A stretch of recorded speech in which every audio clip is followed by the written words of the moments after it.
E o nosso próximo painel vai ser sobre as NBRs que têm interface com o NR18. Temos nomes aqui muito importantes. Estou aqui com a gestora, Gabriela Serafim, que é da CPRT. Por favor, Gabi, se apresente.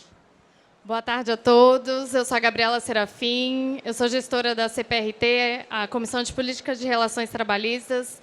Convido todos vocês a assistir essa palestra com os mestres sobre o tema.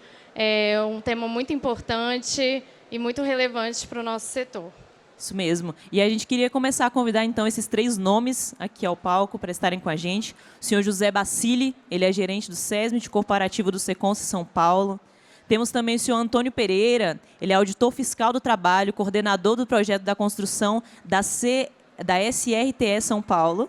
E também o senhor Eduardo Buoso, ele é engenheiro de segurança do trabalho do Sereste de Piracicaba, São Paulo. Por favor, fiquem à vontade. Painel, as novas NBRs que é interface com o NR18. Fala bonito aí.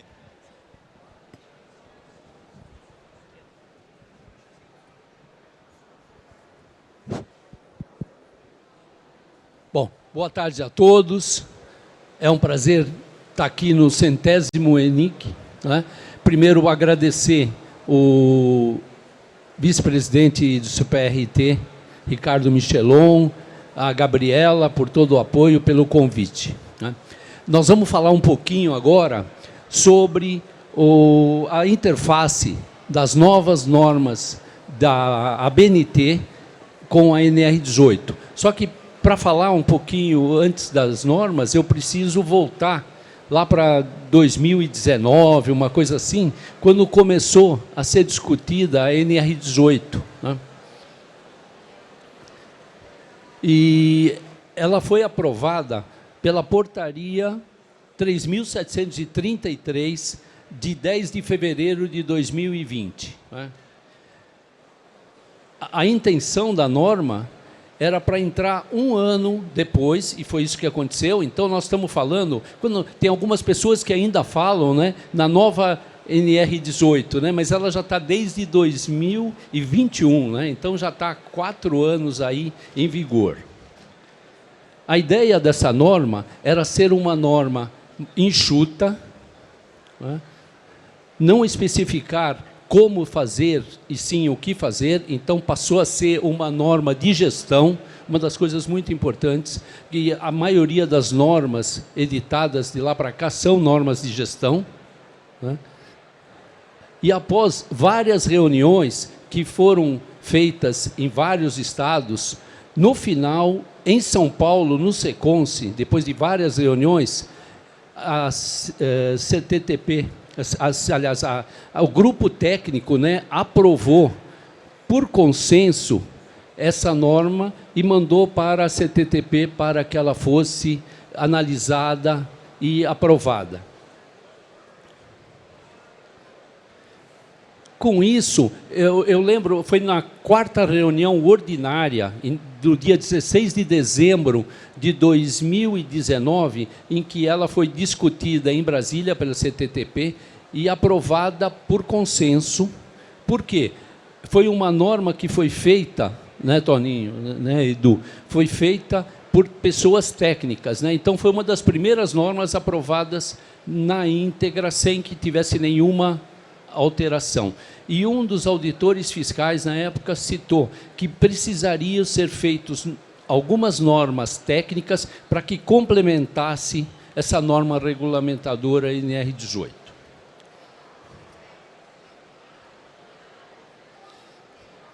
E aí entra, né, a Comissão de Estudos da Segurança na Execução de Obras e Serviços na Construção, que é a ABNT CB02, né? O nosso guru que está aqui, o Haru Ishikawa, ele chegou e deu uma incumbência.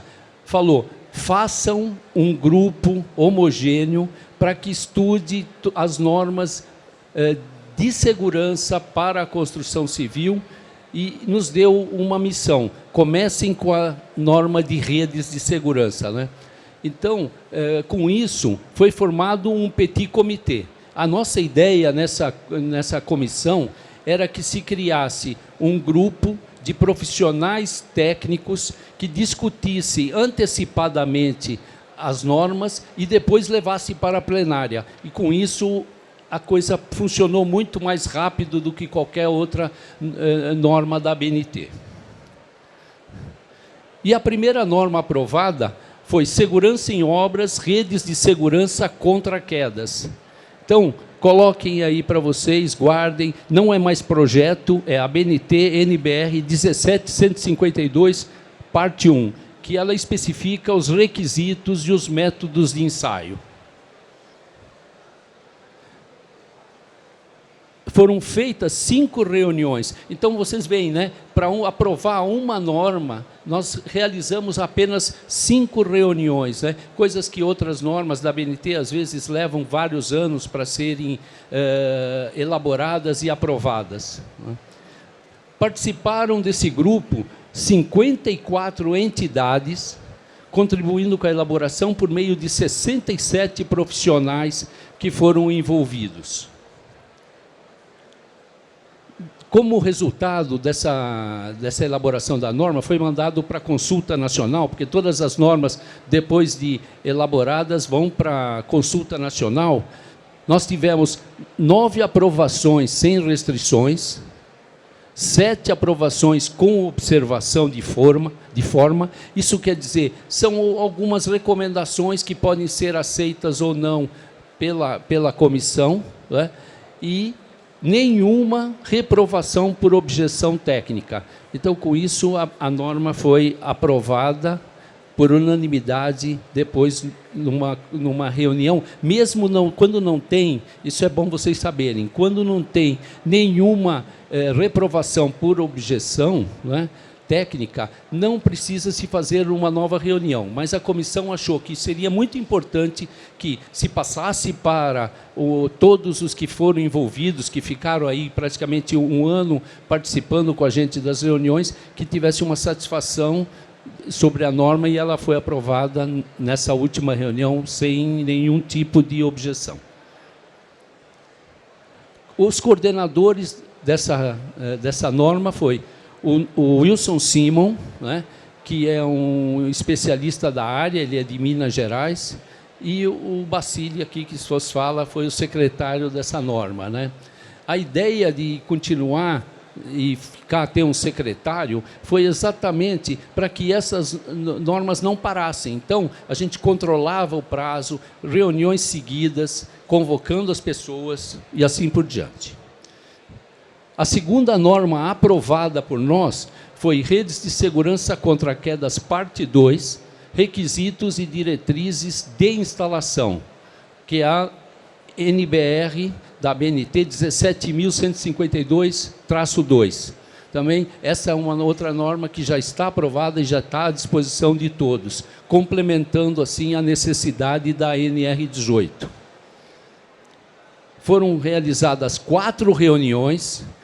Então, vocês veem que uma norma, parte 1 e 2, com 9 reuniões, nós já conseguimos aprovar uma norma, né? 37 entidades participaram, tendo representação por 42 profissionais da área. E, como resultado da consulta nacional, foram aprovadas, sem restrições, por 6 pessoas, ou, aliás, 11 aprovações, né, sem nenhum tipo de reprovação, 6 aprovações com observação de forma e nenhuma reprovação por objeção técnica. Da mesma maneira, depois foi levado para o grupo técnico e aprovada também por unanimidade essa. Para vocês terem uma ideia, terminamos ela em 2023, no começo de 2024 já foi aprovada. Também o coordenador foi o Wilson Simon e o Bacili foi o secretário. Segurança em obras, sistemas provisórios de proteção de periferia. Foi a terceira norma aprovada pelo grupo técnico. É a NBR 17.164.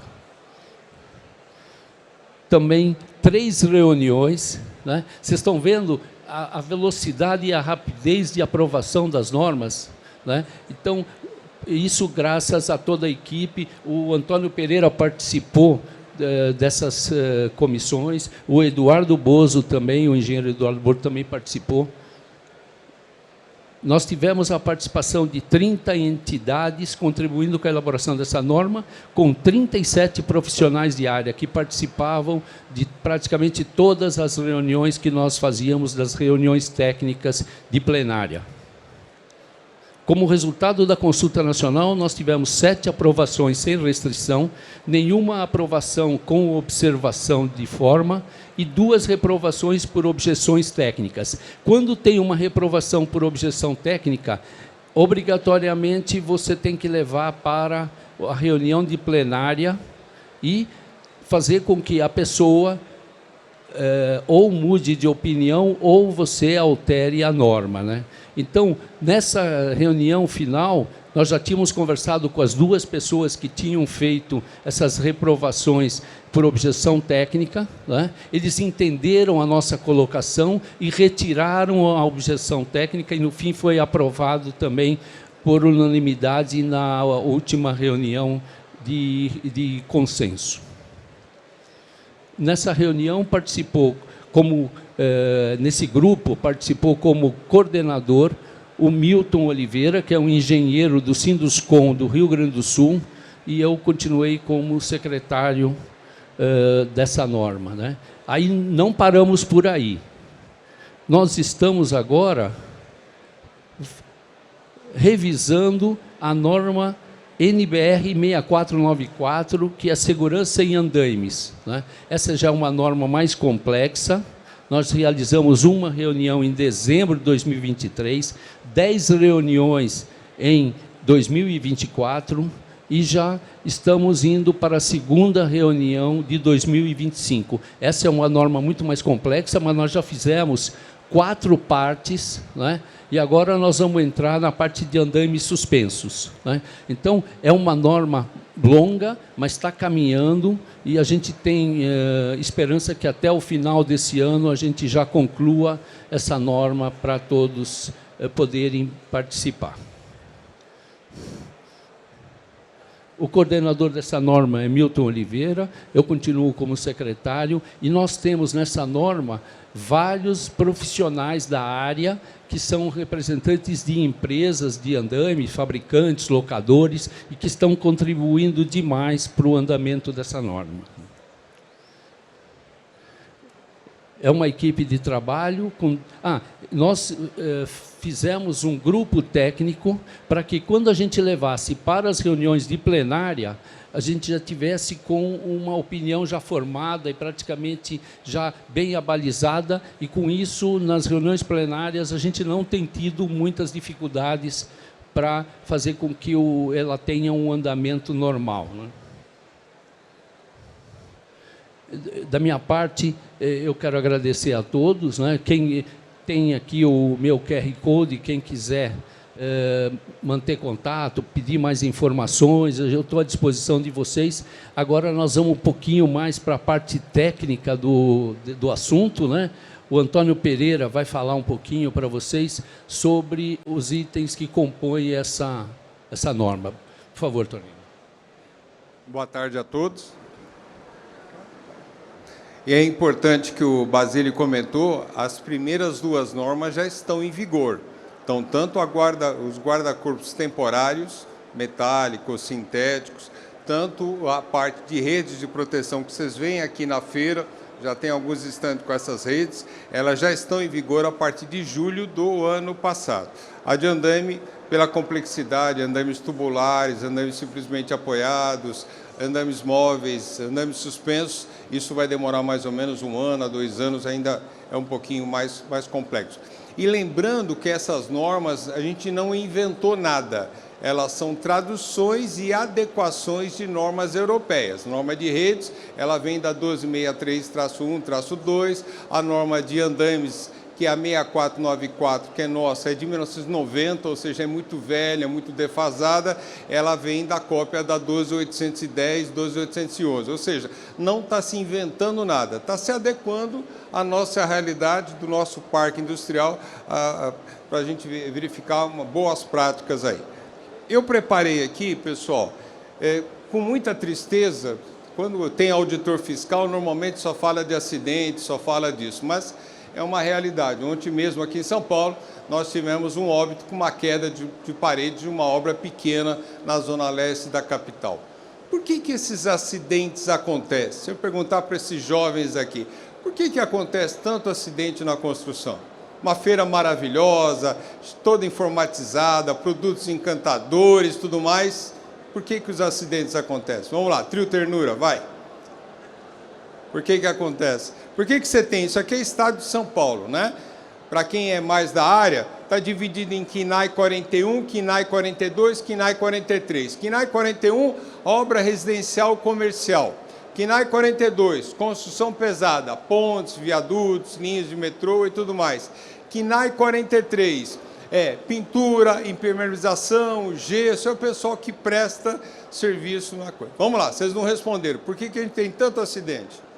O que vocês acham? Aqui, ó. Esse aqui é um dos últimos acidentes que nós tivemos em dezembro do ano passado, uma grande construtora de Minas Gerais, tá? A queda de 2 rapazes às 22h15 da noite, ou seja, eles estavam trabalhando desde as 7 horas da manhã. A plataforma cedeu e os 2 vieram a óbito, caíram de 18 pavimentos. Vamos lá. Barba, o que você acha? Por que acontece? Hã? Espera aí. Posso descer aqui? Não. Vamos lá. É ato inseguro do trabalhador, pelo amor de Deus. Nunca faça isso, nunca fale isso. Está faltando uma coisa que a gente tem muito aqui na feira: projeto, engenharia. Nós estamos do lado do CREA aqui também, ó, Sebrae, tanta entidade maravilhosa. O que a gente está percebendo, falando com o Eduardo, está faltando resgatar a palavra engenharia, cálculo, está faltando envolvimento, tá? Então é muito simples chegar para um trabalhador desse. Para quem é da área, agora vocês têm o tal da NR1, a tal dos riscos psicossociais. Pessoal, isso aqui é um problemão. O cara entrou 7 horas da manhã, são 10h15 da noite. Isso chama-se assédio, pressão de trabalho, jornadas extensas. É isso que deveria se preocupar um pouco mais. Então, vamos lá. Já que vocês me enrolaram, aqui é um outro exemplo de uma outra grande consultora também, da mesma região da primeira, não tem nada a ver, tá? Mas só para um exemplo, né? São paredes concretadas em loco, que é uma tendência aqui no mercado de São Paulo. São obras mais rápidas, que não tem carpinteiro, pedreiro e armador, basicamente, mas tem a figura do montador. É uma obra que trabalha com formas de alumínio, normalmente importadas da Coreia ou da Colômbia, tá? E ela é uma obra mais limpa, teoricamente, mas tem riscos diferenciados.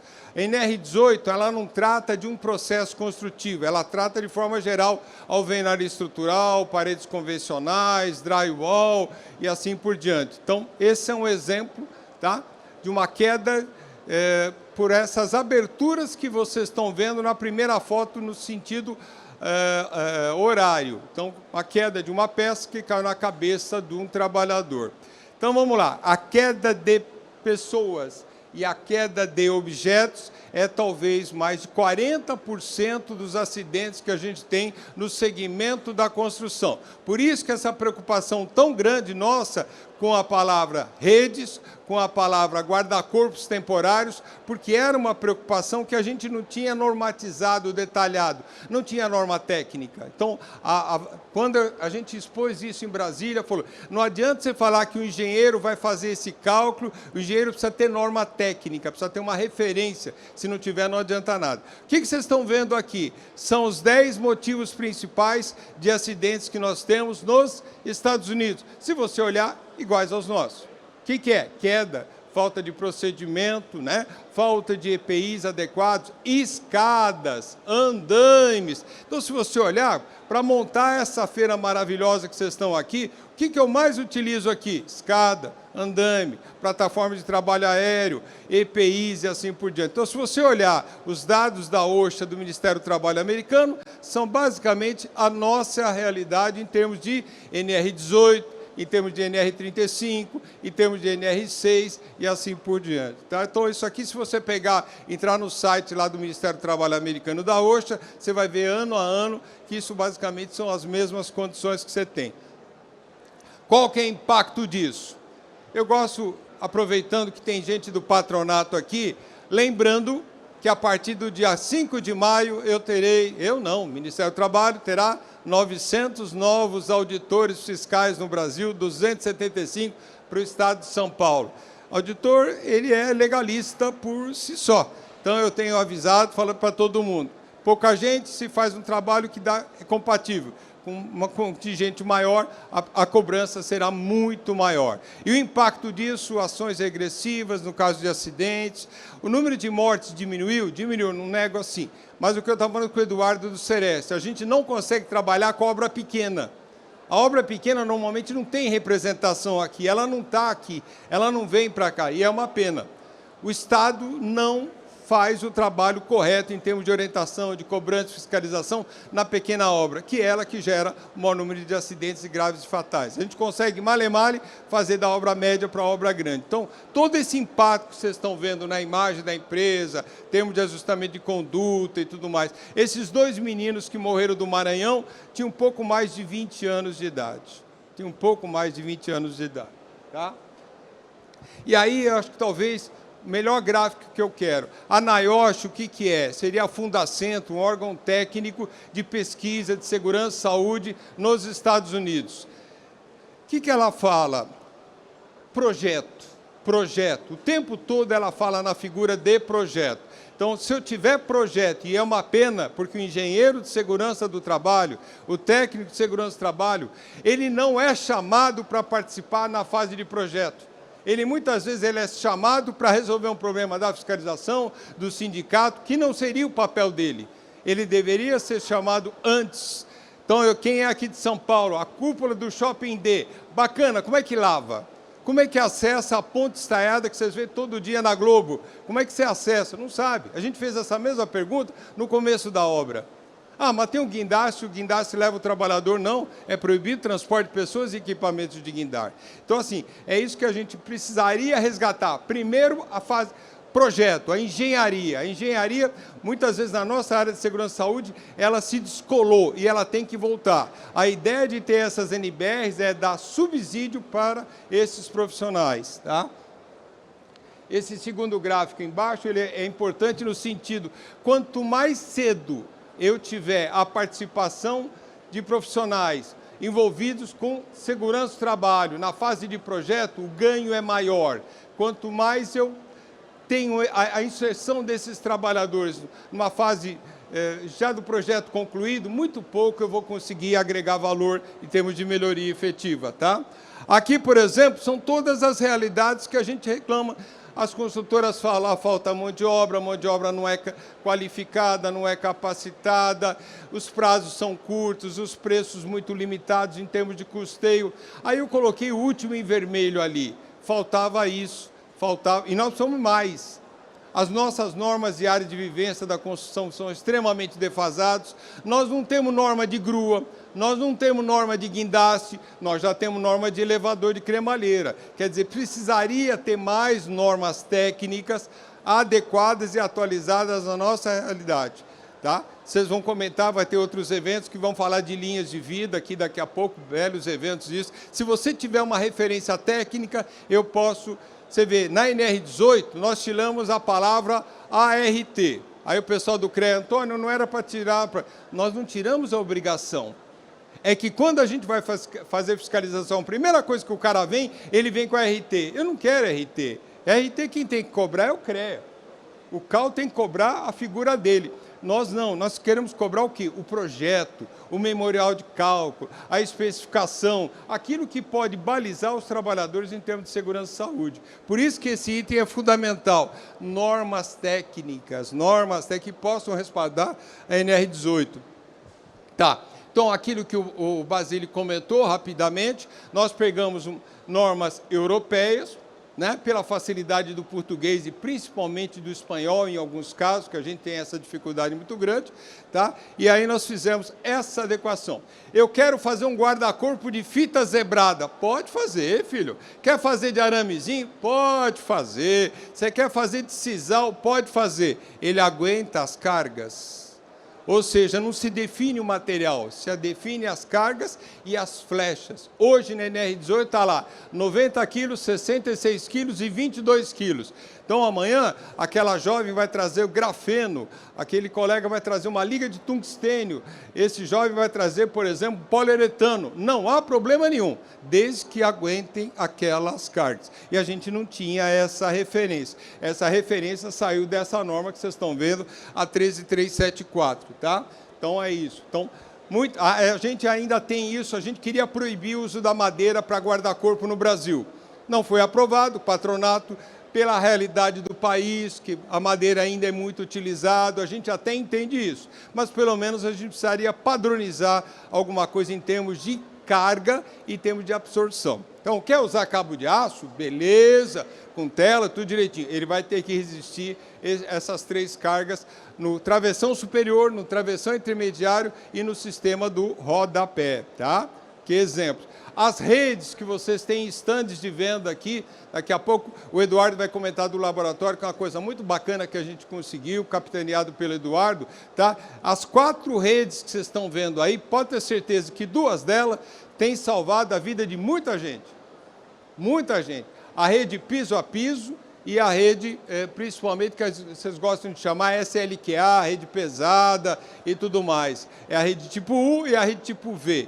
Uma limita a queda e a outra evita a morte. O cara já caiu, tá? Então, são 2 redes que precisavam ter um parâmetro melhor em termos de cálculo, em termos de ensaio, e é isso que o Eduardo vai explicar daqui a pouquinho.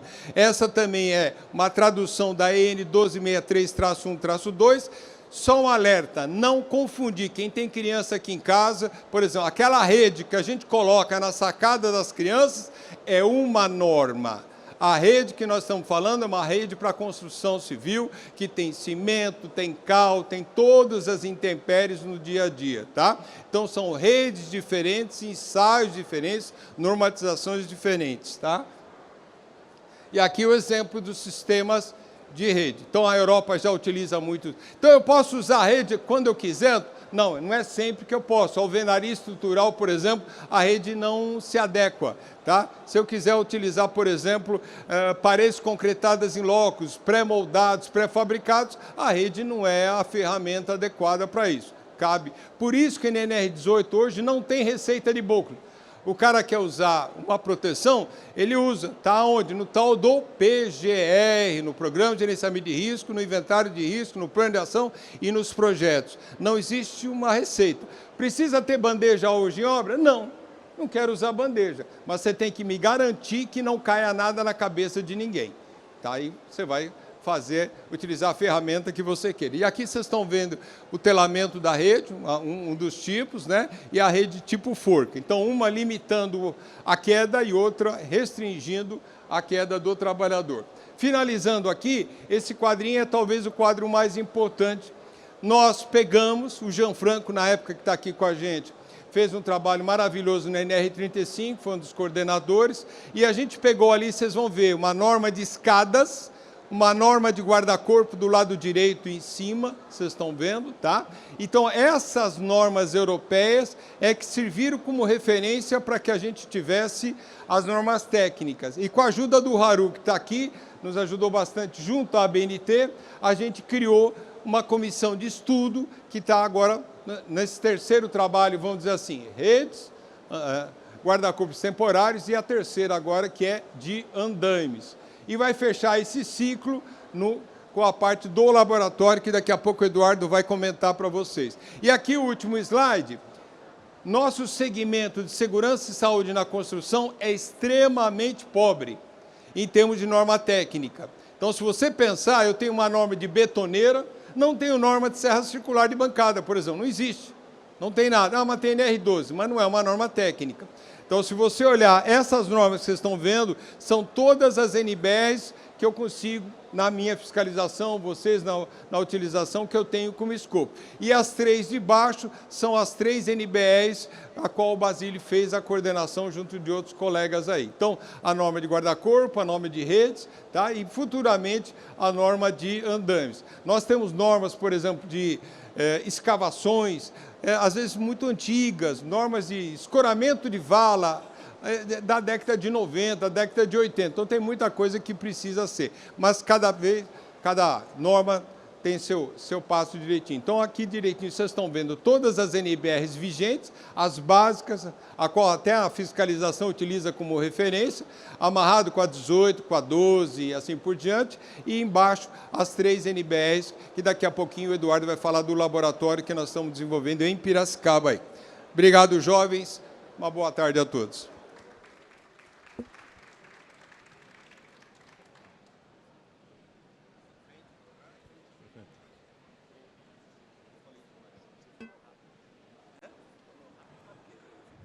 Bom, pessoal, boa tarde, Eduardo, né? Fui convidado para falar um pouco da implantação do laboratório que nós temos lá em Piracicaba. Né? Eu sou professor da Fundação Municipal de Ensino, né? E também sou fiscal do Sereste. E o Sereste ele é assistente técnico do Ministério Público, e nós participamos de vários trabalhos junto ao Ministério Público. E nós participamos também do procedimento promocional, que aí está citado, que é para trabalho em altura, capitaneado pelo procurador, Dr. Silvio Beltramelli, e ele teve vários objetivos, e aqui eu selecionei 3, né, que estão dando bons resultados. Né? O primeiro foi atuar sobre cursos de engenharia, vários cursos não tinham disciplina saúde e segurança do trabalho, né? Esse trabalho conseguiu o objetivo. Conseguimos também a publicação de um livro que ajuda na formação dos cursos de engenharia de segurança. Quem tiver interesse, esse endereço dá acesso ao livro. Né? E, por fim, o laboratório. Um dos pré-requisitos do laboratório é que fosse em um órgão público. Por quê? Para não ter interesses, né? E para ter toda uma fiscalização sobre a aplicação do dinheiro. Porque esse dinheiro ele vem de onde? Vem de ações judiciais que o próprio Ministério Público propõe, e essa verba podia ser destinada para alguns projetos. Hoje não mais, porque está um limbo aí sobre a aplicação de verbas. E a verba foi fechado um acordo de cooperação técnica lá com a nossa fundação e o Ministério Público em 2022. Então, o início do processo para a implantação do laboratório é em 2022. E tem um cronograma de implantação que depende de processos licitatórios, e para quem convive com o órgão público sabe que é complicado fazer licitação, e posso dizer para vocês que agora, né, na verdade, essa semana, nós começamos a funcionar o laboratório. Né? E esse laboratório, no projeto, ele tem esses objetivos. O ensaio de rede, conforme as normas, que eu não vou repetir de novo, porque já foi citado aqui. Né? Então, nós vamos fazer um ensaio de redes para certificação. Por que certificar um equipamento de proteção coletiva? Porque você pega uma rede na mão, ela é branca, ela é plástica, ela aguenta quanto? Ela vai resistir quanto tempo exposto ao sol? De que material ela é feita? Então, você tem que ter algum tipo de certificação. Se a gente fala em EPI, equipamento de proteção individual, ele já foi passado por um laboratório, já foi testado, e você sabe que ele vai suportar. Então, o objetivo do laboratório é fazer a mesma coisa com os equipamentos. Então, são, no caso, as redes de segurança, que vai ser o primeiro laboratório da América Latina a fazer esse tipo de ensaio. Né? E como que eu posso falar? E nós estamos começando esse ensaio já com alguns achados importantes, que eu vou citar dentro em breve. Né? Ensaio de cordas, que também segue a mesma linha de raciocínio, é material sintético. Né? Ensaio de guarda-corpo, conforme as normas. O ensaio de linha de vida, com as normas que a 325, 1 e 2, mais especificamente a 2, né, que é utilizado na construção civil, que é o famoso cabo de aço esticado. Isso tem norma para calcular, né? Não é varal de segurança, como o Toninho sempre fala, e tem que pensar, é para 1, para 2, para 3, para 4 pessoas, quantas pessoas estarão nessa linha de vida, né? Então, a maneira de se calcular é bem diferente. E vou calcular uma linha de vida, não é só calcular o cabinho de aço, né? Aonde estará fixado, como é o sistema de fixação, a zona livre de queda. Então, hoje, uma das deficiências que nós também fazemos fiscalização é quem é o responsável pelo projeto. Você olha o projeto, né, a linha de vida está instalada a aproximadamente 3 metros de altura, dizendo que o trabalhador está garantido.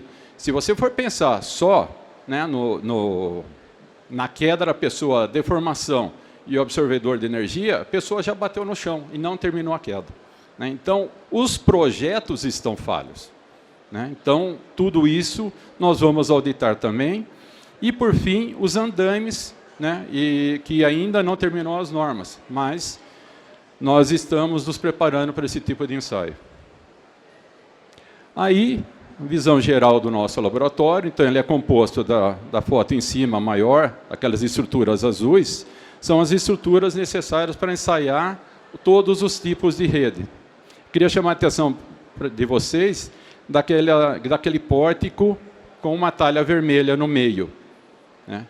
Qual o objetivo desse ensaio? Qual a grande diferença entre uma rede de segurança e a rede de proteção que é colocada nos prédios? Absorção, está travando, absorção de energia. Então, eu estico uma rede ali e faço um ensaio de tração e eu tenho um mínimo, né, e um máximo de deformação, que é a forma que ela tem que assumir quando aplica uma carga. E isso representa o quê? Absorção de energia. Se eu quero proteger, se eu puser simplesmente um alambrado lá, protege também. Só que vai absorver energia se a pessoa cair, né? Então, eu tenho estruturas que a rede fica deitada. Se a pessoa cair no alambrado, é a mesma coisa que cair no chão. Então, eu não preciso de uma coisa tão específica. Daí a necessidade de um laboratório, né? Então, tem ensaio de amostras de rede, que é essa foto do meio. Então, é uma máquina de tração totalmente calibrada. E a nossa calibração está atendendo os pré-requisitos do Inmetro, né? Porque o laboratório tem a obrigação de ser credenciado junto ao Inmetro para ter validade, né, jurídica dos resultados. E, ao lado, ele me produz, no ensaio, um gráfico de deformação da rede. E, em cima disso, eu faço os cálculos necessários de norma técnica, né? E, embaixo, a foto dessas duas máquinas, a máquina que tem a porta azul é uma máquina que se chama câmara climatizadora. Eu tenho que pôr a amostra lá dentro, ficar por 72 horas a 20 graus e 65% de umidade. Por quê? Para padronizar os resultados. Então, o ensaio que eu fizer no Brasil, nos Estados Unidos ou na Espanha, o resultado vai dar o mesmo, porque eu tenho a mesma condição de ensaio da rede, né? E ao lado, essa com a tampa verde, é uma câmara de envelhecimento acelerado, que aí é o grande problema que eu acho que é a discussão que vai começar a partir do laboratório. Por quê? É material plástico. Material plástico exposto ao sol, acontece o quê? Ressecamento. Eu vou conseguir ficar esperando um ano para saber se a rede é boa ou não? Não dá, fica inviável, né? Então, essa câmera ela tem a função de fazer um envelhecimento acelerado. Então, em 200 horas, eu consigo o mesmo resultado de um ano de exposição ao sol. Então, tem vários ensaios que nós vamos fazer lá. E aí, né, eu tenho as classes de rede. Então, eu tenho redes para 2,3 kJ, né, e eu tenho rede para 4,4 kJ. E a norma prevê 2 tamanhos de norma. Ou é 60 de malha, né, ou é 60 milímetros de malha, ou são 100 milímetros de malha. Então, esses são alguns pré-requisitos de normas. E aqui eu faço, né, uma pequena demonstração do porquê de um laboratório. Isso daqui, na verdade, esse gráfico faz parte de um conjunto de 30 ensaios de amostra que nós fizemos para um procedimento de credenciamento junto ao Inmetro. Tá? Não teria o objetivo de fazer uma análise de resultado de norma. Então, aí eu coloco a foto das amostras que são utilizadas. Então, são amostras com 1 ano e meio de uso, né, de exposição, pouco menos de 1 ano e meio de uso, e vejam a variação que eu tenho, né, de resistência nessas normas. Se eu for fazer um percentual, eu tenho mais de 35% de variação de resultado. Ou seja, aquele valor que é 98, inicialmente já deveria ser em torno de 120. Né? De 110 a 120, ele está chegando em torno de 98. E um mínimo de 62. Ou seja, eu tenho uma amostra que está tendo 50% praticamente de perda de resistência em 1 ano e meio. Veja o porquê de um laboratório. Né? O que me indica que isso tem variação? Qualidade de material? O tipo de material? Não sei dar uma resposta agora, porque eu aproveitei um ensaio que eu estava fazendo e mostrando a variação para os colegas. Né? E ontem eu fiz um ensaio que não vai estar na apresentação, porque foi feito ontem, não deu tempo de trazer para vocês, e eu calculei o índice de radiação das amostras que lá no laboratório nós pegamos uma rede zerada, né, saiu de fábrica, guardamos dentro do armário num saco preto para não ter radiação ultravioleta e colocamos do mesmo lote uma rede esticada no sol, que ficou 1 ano de exposição. E nós fizemos o ensaio ontem, né, para saber o quanto foi a degradação. E, coincidentemente, também são 10 amostras ensaiadas. Tá? E, para nossa surpresa, e é realmente surpresa, nós encontramos uma deterioração em torno de 36% da capacidade de resistência da rede. Aí a pergunta, por que um laboratório? Então, nós temos muitas variáveis que devem ser analisadas.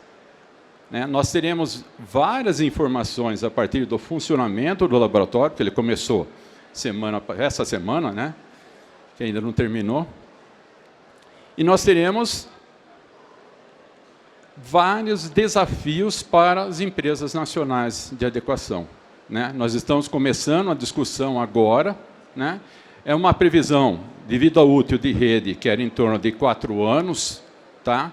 Ela está se reduzindo, né? Seja em função de uma questão climática, porque ultravioleta, o sol, a gente sabe que a coisa está diferenciada, né? Efeito estufa e assim por diante, né? Para ter 36%. Existe um estudo anterior que previa 20% de perda, só que foi um estudo feito no Canadá.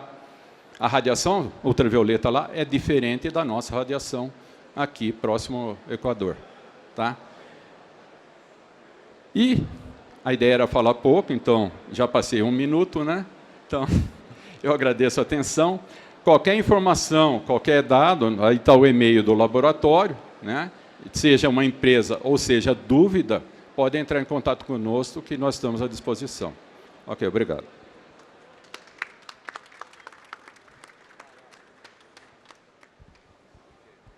Muito obrigada, obrigada. Nós temos alguma dúvida na plateia? Quem quer tirar alguma dúvida? Alguém?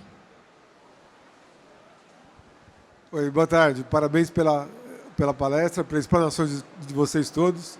Meu nome é Ulisses Romão, eu sou técnico em edificações. E uma coisa que eu sei que a gente falou sobre segurança interna, né, na parte de construção civil em prédios. Mas eu separei aqui umas fotos, depois se vocês quiserem ver. Eu estive no centro de São Paulo faz uns 10 dias e fiquei assim abismado com a falta de segurança das empreiteiras que trabalham lá no centro, né? Colocando umas telinhas, uns anteparos em buracos que são grandes. Uma criança, um idoso, qualquer pessoa que tropeçar vai se machucar ou até um acidente fatal. Eu trabalhei em obras de redes de tubulação telefônica, rede de gás na rua. Então, a primeira coisa que a gente fazia era colocar o tapume, sinalizar. Eu sou da época que tinha iluminação nos tapumes. Hoje em dia não tem nem tapume, é uma redinha ali, uma coisa, aquela buraqueira enorme. E tem uma foto aqui que tinha uma retroescavadeira operando no meio das pessoas. O cara pegando o entulho e as pessoas passando do lado. Então eu não sei onde a gente pode ajudar nisso, se é denunciando ou o que acontece que a segurança na rua foi jogada às traças, né? Não acontece, não tem mais nada que nos dê segurança para andar na rua, né? Então, sei lá se isso vale aí, se vocês podem falar sobre isso, ou só me ajudar a criticar isso e tentar melhorar. Muito obrigado. Eu acho que o papel nosso como sociedade é cobrar que isso não aconteça. Nós falamos de falta de projeto, né? Agora tem uma palavrinha antes do projeto chamada planejamento, tá? Então, o que você vê de telefonia, o pessoal de gás até que é um pouco melhor, saneamento básico também muito complicado, o pessoal da Enel aqui, a gente tem deixado a gente muito feliz aqui em São Paulo, né? Sabesp também. Então, assim, eu acho que tem que começar a repensar a atividade. É um bem público, por mais que seja uma empresa privada, é um bem público, né? Então, essa preocupação tua é extremamente coerente. Sinalização, isolamento de área, né? Se for trabalho noturno, mais perigoso ainda. Esses cuidados são básicos, né?